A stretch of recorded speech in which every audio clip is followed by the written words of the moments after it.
बज चुके हैं 8:30 और लगभग आप देख ही रहे हैं जगदीश यहाँ पे गहन तपस्या कर रही हैं। देखिए सुबह सुबह घर से आते हैं 5 बजे और 5 बजे आके इन्होंने धूनी जलाई, धूनी की लिपाई पुताई की और झाड़ू पोछा किया। ये देखिए तो पूरा धूनी का कार्यक्रम जो है ये देखते हैं गांव में बहुत बड़ा पदभार है। पूस के महीने का एक पैठ और ये तपस्या सबसे कठिन तपस्या होती है 22 दिन की तपस्या। कहीं अगर हो रही होगी बैशी तो उनको पता होगा। बैशी वैसे उत्तराखंड में लगभग सभी को पता होना चाहिए, देवभूमि है। बैशी का मतलब क्या है क्या नहीं है। नमस्कार, पहला प्रणाम। मैं हूं दान सिंह रोतेला, उत्तराखंड देवभूमि से। तो करते हैं अपने ब्लॉग की शुरुआत। दिखाते हैं आपको आज कुछ खास खास, यानी कि आज है पूस के महीने की एक पैठ और क्या क्या होता है पूस के महीने की एक पैठ में वो दिखाता हूँ। तो रोज़ की तरह उम्मीद रहती है, कृपया चैनल को सब्सक्राइब कीजिएगा और कमेंट बॉक्स में कमेंट कीजिएगा और वीडियो को अधिक से अधिक शेयर जरूर कीजिएगा। तो करते हैं स्टार्ट। दिखाते हैं आपको कैसा है आज का दिन।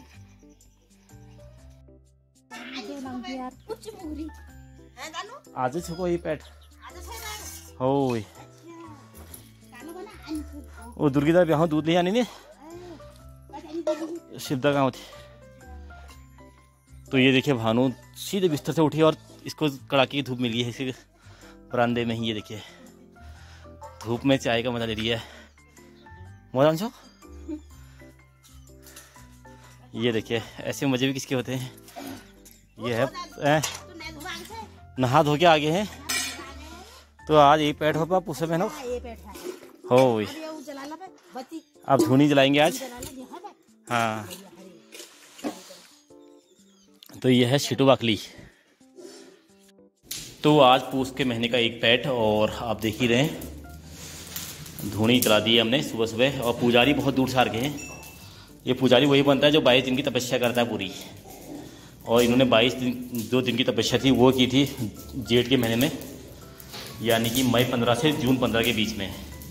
और अभी जो ये पूस का महीना होता है ये दिसंबर 15 से शुरू होता है और ये चलता है जनवरी 15 के पास।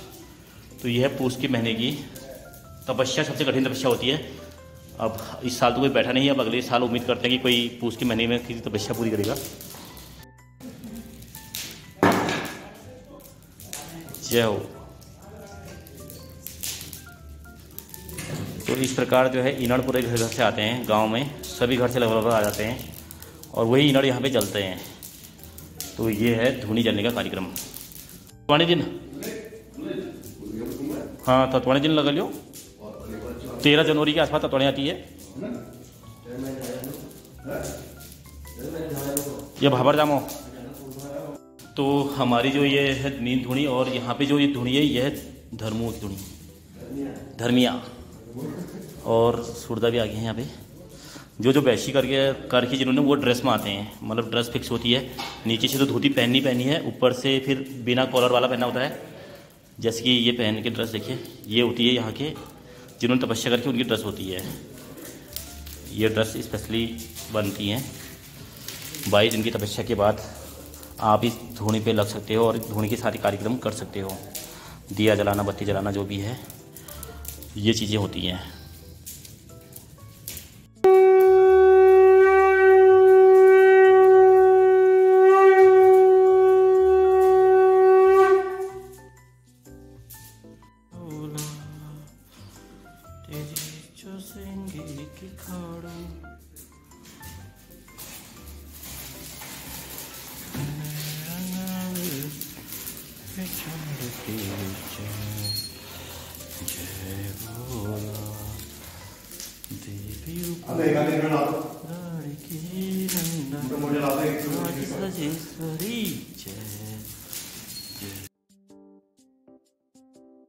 तो ये है हमारे गांव का बछड़ी का नहोला। आप देख ही सकते हैं ये नहोला ना हमारे जो ग्राम प्रधान अभी इसमें हैं, वर्तमान ग्राम प्रधान हीरा सिंह रोतेला जी, उनके पापा ने बनाए थे 2 नहोले। ये मैंने सुना था और ये मतलब गिनीज बुक में वैसे रिकॉर्ड भी होना चाहिए। ये नहोले ना आज भी हमें मतलब पानी दे रहे हैं। उनकी आत्मा चाहे कहीं भी हो, हम तो मतलब पूरे गाँववासी उनके शुक्रगुजार हैं कि उन्होंने हमें ये संपत्ति बना के दी और जिस संपत्ति का फ़ायदा हम आज भी ले रहे हैं, और शायद हमारी आने वाली एक पीढ़ी और लेगी जब अगर ये नोहले वाले सूखे नहीं तो 2 नोहले बना रखे हैं उन्होंने, एक सिमार का नोहला, एक ये बछेड़ी का नोहला। 2 नोहलों का निर्माण उन्होंने अपने कार्यकाल में किया जब वो प्रधान थे। अगर कोई भी प्रधान तभी याद किया जाता है जब उसके बनाए हुए चीज़ें रहती हैं और अजर अमर रहती हैं और उससे गाँव को बेनिफिट होता है, तो वो प्रधान को इतिहास में याद किया जाता है। तो आज हम उस बुबू जी को याद करते हैं कि उन्होंने इतनी सुंदर धरोहर और इतना अमूल्य चीज़ हमको देखी ना कि हम पूरे गाँववासी उनके ऋणी हैं कि ऐसे धरोहर सरकार चाहे करोड़ों रुपए खर्च कर देना, वो कभी नोहला नहीं बना सकती आपके गांव में। नोहला या फिर कोई कुएं नहीं खुदवा सकती, क्योंकि है ही नहीं सरकारों के बस का आज का। लेकिन जो उनकी सोच थी उस टाइम, जो उनकी थिंकिंग थी कि स्रोत के आसपास जाके जैसे पहले ऐसी होगा ये सीमा टाइप का, उन्होंने इसको तब्दील किया, नोहले में बदल दिया। और इस नोहले का बेनिफिट आज देखिए, हमारे गाँव में जब भी धूनी के कोई कार्यक्रम होते हैं तो पानी यहीं का लगता है, चाहे धूनी में बत्ती जलाना है या भोग लगाना है, पूरा पानी यहीं का यूटिलाइज होगा। मैं बुबू जी का शुक्रगुजार हूँ कि उन्होंने इतनी अमूल्य संपत्ति हमको दे रखी है। अब जगदीश भर रहे हैं यहाँ से डब्बा, क्योंकि हमने दोबारा जाना है नोहला, नहीं धूनी में, सॉरी। तो धूनी में वो यही पानी यूज होगा, वहाँ पे जो बैठे होंगे वो भी यही पीएंगे, और बाकी जो अंदर कुछ हमें कुछ मतलब सफाई या छिड़काव उड़काव करना होगा वो इसी पानी से होगा। तो चलते हैं। कैसा लगा जगदीश आज?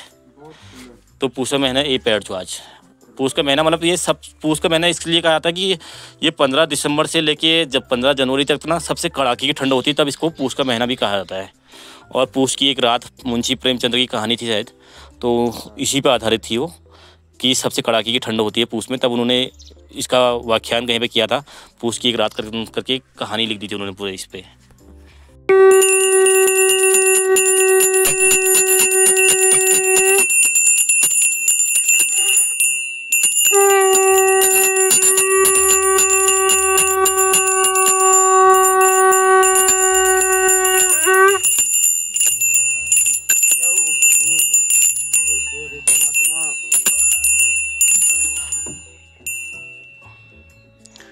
कभी भी अगर शंख बजा तो शंख बजाने के बाद धोना पड़ता है, ये नियम भी सभी को पता होना चाहिए।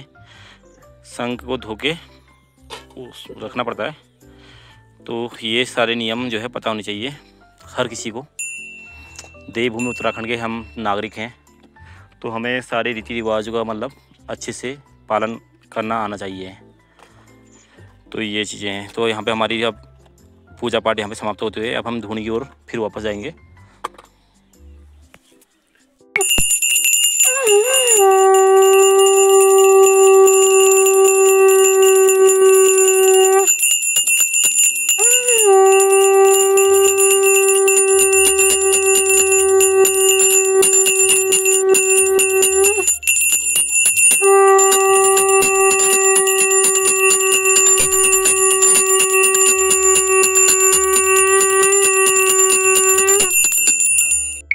तो सामने हमारा गांव है, ये देखिए हमारा गांव भी बहुत बड़ा गांव है, और 80 मवास आज भी यहाँ रहते हैं, 70 से 80 मवास के बीच में। ये देखिए बहुत अच्छा गांव है हमारा, खूबसूरत गांव है। और हमारे गांव की खासियत है ना कि यहाँ 9 नोहले हैं, 9 नोहले के नाम पे हमारे गांव का नाम नौवाड़ा भी पड़ा। और उसी के बीच में हमारे गाँव में हमेशा धार्मिक कार्यक्रम होते रहते हैं, कुछ ना कुछ काम होते रहते हैं, कभी जागरी है, कभी कुछ है, कभी कुछ है, कभी कुछ है, इस प्रकार के कार्यक्रम होते रहते हैं। ये देखिए, तो हम पहुँचे हैं अभी काली मंदिर। तो जगदीश दिया बाती कर रहा है, मैं ब्लॉगिंग कर रहा हूँ। ब्लॉगिंग करने के बाद मैं सीधे हाथ जोड़ूंगा, वहाँ पे माफ़ी मांग लूँगा। अगर भगवान कहेंगे कि ब्लॉगिंग नहीं करनी है तो माफ़ी मांग लूँगा, सीधे दंडवत प्रणाम कर लूँगा यानी कि। और ये 22 दिन की तपस्या करने वाले जितने भी लोग हैं वही लोग यहाँ दिया जला सकते हैं। जैसे सेम नियम वही हैं जो धूनी के नियम है, वही नियम यहाँ भी हैं कि जिसने 22 दिन की तपस्या धूनी में कर रखी है वही यहाँ बत्ती जला सकते हैं। तो ऐसे नियम हैं। ये आप ना अपने बच्चों को भी ये चीज़ वीडियो दिखाइएगा, ताकि पहाड़ से रिलेटिव जो भी चीज़ें होती हैं, ये देवभूमि उत्तराखंड कहते हैं हमारे देश उत्तराखंड को, तो ये सब चीज़ें ना बच्चों को भी सीखना होता है, ताकि भविष्य में कोई कुछ करे, वैसी ऐसी कुछ करे तो उसको भी बताना चाहिए कि काली मंदिर कहाँ है और वहाँ जाके क्या क्या होता है और कैसे ये वहाँ दिया कौन जला सकता है। ये सब चीज़ें पता होनी चाहिए मतलब अपने बच्चों को भी, ताकि हम आने वाली पीढ़ी को भी कुछ सिखा सकें। तो ये है सुंदर सा दृश्य, पहाड़ों का खूबसूरत सा दृश्य।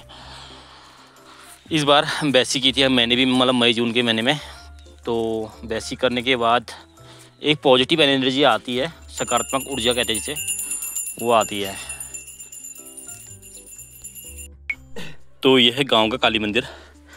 और यहाँ पे जब हम धूनी में दियाबाती जब भी करते हैं तो उसके बाद हमें यहाँ आना होता है। यहाँ भी मतलब दियाबाती करेंगे, और अगर धूनी में भोग हो कुछ बनेगा तो यहाँ भी बनेगा। एक ये भी है, धूनी में भोग बनेगा तो यहाँ भी भोग लगेगा। तो बड़े बड़े मतलब सिद्धांत हैं, जो चीज़ धूनी में होती है तो वो चीज़ यहाँ भी होती है। बस यहाँ पे धूनी नहीं जलती और बाकी सारे काम होते हैं, दियाबाती सब कुछ। तो अब हम चले गए हैं सीधे काली मैया के मंदिर की ओर। वहाँ भी दिया जलाना जरूरी होता है, लेकिन रास्ता बड़ा ख़राब है, डेंजर है। अब गाँव पे ना बाट सब बजी गई, गाँव पे लोग आगे नहीं रहा तो बाट बजिला सही। और फिर जो छी वो नमन अब इकले काम कर रहे निकन, हर कोई काम ग्रुप में होता है, समूह में यानी कि। तो काली माता मंदिर तो जामो हम बत्ती जला पार। तो ये है पूस के महीने का एक पैट, वो सामने देखो बाकी यस लंबा लंबा बाकी है नहीं वो पे। तो दूर दराज में जो लोग जामे देखो वो चैनल जरा सब्सक्राइब कर दिया, और अपना आस पड़ोस में सबों में सब्सक्राइब कर दिया, और कभी कभी जरा वीडियो को शेयर कर दिया, जरा बढ़िया लागल, ताकि मेरा उत्साह बढ़ो और आगे ना वीडियो बनाना मन करते रहो। तो यस तो बात अब हम जामू काली मंदिर और वहाँ दियाबाती करके फिर वापस धूनी में आएंगे। उसके बाद के कार्यक्रम आज दिन में क्या क्या होते हैं वो होगा। और सबसे एक बड़ी ब्रेकिंग न्यूज़ आ रही है कि 13 जनवरी को तत्वाणी के दिन हमारे गांव में जागरी होगी, वो भी धूनी में। और 14 तारीख को लगेगा भोग। हमारे जो पूर्वज थे मतलब बड़े बुजुर्ग यानी कि वो पहले से तत्वाणी का प्रोग्राम मतलब तत्वाणी जो होती ना, तत्वाणी के दिन धूनी में ही जागर लगाते थे और सारे गांव वाले वहाँ आते थे। अब तो थोड़ा मॉडल ज़माना आ गया, ये सब चीज़ें बंद हो गई थी, लेकिन इस बार हमने एक नई पहल करने की सोच रखी है कि तत्वाणी के दिन जागरी होगी और धूनी में। और 14 तारीख को जिस दिन मकर संक्रांति होती है उस दिन लगेगा वहाँ पे भोग। तो ये चीज़ें आ रही हैं। कहीं पर अगर मैंने कुछ गलत कह दिया हो तो उसके लिए माफ़ी चाहूँगा। 14 तारीख को मेरे ख्याल से मकर संक्रांति होती है, जिसको हम बोलते हैं गुड़ दे, वो वाला प्रोग्राम होता है शायद उस दिन। जगदीश मैं सही कह रहा हूँ या गलत? सही कह रहा हूँ? आपको पता है उस दिन मकर संक्रांति है करके, और मकर संक्रांति के दिन गुड़ी मांगते होंगे। तो ये भी हाँ कह रहा, भी पता नहीं, इसको भी कंफर्म है नहीं है। ये छोटे छोटे नर बानर हुए। अब हम देखो अच्छी खासी धूप आ गई है, 8:30 बजे अच्छी खासी धूप। और यहाँ तक कि आप तुम देख ही रहे हो आगे से जो जा रहे हैं, इन्होंने केवल टी शर्ट पहनी की है। तो पहाड़ों का केवल एक ही यही है आनंद कि हमारे वहाँ 8 बजे धूप ऐसी आ जाती है कि जैकेट और बनियान पहनने की ज़रूरत नहीं पड़ती। और लेकिन ये धूप रहती है 3:30-4 बजे तक। उसके बाद विशालकाय ठंड फिर शुरू हो जाती है। तो सुबह सुबह धो लिए मैंने एक बाल्टी कपड़े, और अभी बजे सुबह के 10। नहा लिया और एक बाल्टी कपड़े भी धो लिए साथ में, और चौथा साफ करके अब करते हैं कुछ और काम। ये देखिए कैसा दृश्य हो रहा है, पहाड़ों में एकदम धूप आ रही है मस्त, बिल्कुल खिल जाती है धूप। और ठंडे का कोई एहसास नहीं हो रहा अभी दिन के टाइम में। शाम और सुबह तो बिल्कुल हालत ख़राब हो जा रही है ठंडी के मारे, लेकिन दिन में अच्छी खासी धूप है। आप देख ही रहे हैं, ये देखिए 11:30 बज चुके हैं और आज बनाना है भट के डुबके। तो ये भट पीसने के लिए मैंने ये भी मिक्सी से तैयार कर दी है। तो मैं इसमें थोड़ा पानी डाल देता हूँ ताकि ये एकदम से इसी पे ना चिपक जाए करके। थोड़ा पानी मिक्स कर देता उसमें। तो इनको पीसते हैं और बनाते हैं आज भट के डुबके शानदार से। तो डुबुक बनने के लिए तैयार हो गए। ये देखिए इसमें अभी उबाल आ रही है ना, और ये जितना देर खोलेगा उतना ही इसका टेस्ट और भी अधिक बढ़ते जाता है। और जब कभी डुबुक बनते हैं तो उनके साथ फिर भुने जाते हैं ये लाल मिर्च, ये देखिए साबुत मिर्च। तो अभी डुबुक को पकने में लगभग आधा घंटा समथिंग और लगेगा। ये जितना ज़्यादा खोलेगा उतना ज़्यादा इसका टेस्ट बढ़ते रहेगा। ये देखिए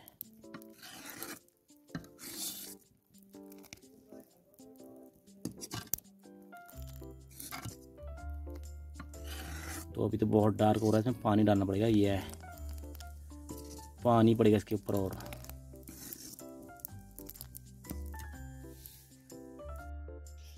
तो करते हैं अपनी वीडियो को यहीं पे समाप्त। फिर मिलेंगे एक नई वीडियो में। रोज तो उम्मीद रहती है कि कृपया शेयर अधिक से अधिक कीजिएगा और चैनल को सब्सक्राइब कीजिएगा, कमेंट बॉक्स में कमेंट कीजिएगा और लाइक कीजिएगा। उम्मीद बनी रहती है कि आप लोग शेयर करेंगे, चैनल को सब्सक्राइब करेंगे, कमेंट बॉक्स में कमेंट करेंगे। तो फिर मिलेंगे कल यानी नई वीडियो के साथ। तब तक के लिए नमस्कार, पहला प्रणाम। जय उत्तराखंड, जय भारत, जय देवभूमि।